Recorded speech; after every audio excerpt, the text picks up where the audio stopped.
nimaga keldingiz? Onajonisi. Onajonisi demang, o'ldi onajonisi. Qadamingizni bosmang deganman. Turqizni ko'rmay deganman. Keting, keting. 20 yildan beri dangsanga bitta gulam, bir ro'molon olib bermanman onasi. Aybimni yuvish uchun men seni bugun xursand qilmoqchiman. Qara.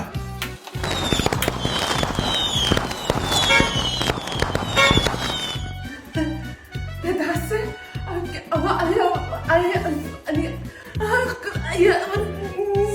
mengami. Senga bo'lsin. Xotinimga bor ekan-ku, kun bor ekan-ku, men bechora shu ahvolda o'lib ketsam kerak dedim. Voy dadasi, kechirdim. Nega qalbim og'riq, nega ko'nglim ko'ra. Erim mashina berdi menga, erim mashina berdi. O'zi menda hamma ayb. Siz juda ko'ngli toza, pok inson ekansiz. Men o qalbi kirlashib ketgan ekanman. Noshukur bo'lgan ekanman. Boriga ham, yo'g'iga ham chidalmagan ekanman dadasi. Voy, er degani zo'r narsa ekan, bilmagan ekanman. Meni erim butun dunyodagi erlar ichida yagonadir. Menga 9lik sovg'a qildi. Shunday xursandman.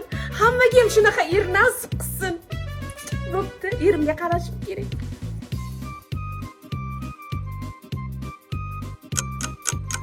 Aka, ne telefoningizni olmayapsiz? Bering kalitni domasiga.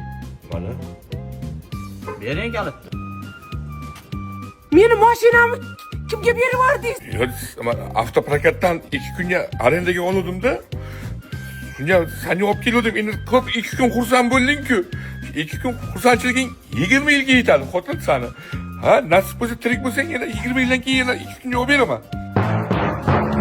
Hali siz menga prokatdan mashina olib berib ko'nglimga yoqmoqchimidingiz?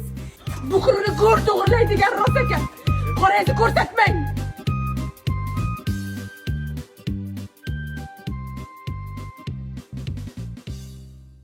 Mana qarang, sizlarda bir 2 kun yotishga joy yo'qmi? Yo'q aka, biz mashina parakatga beramiz, joy emas.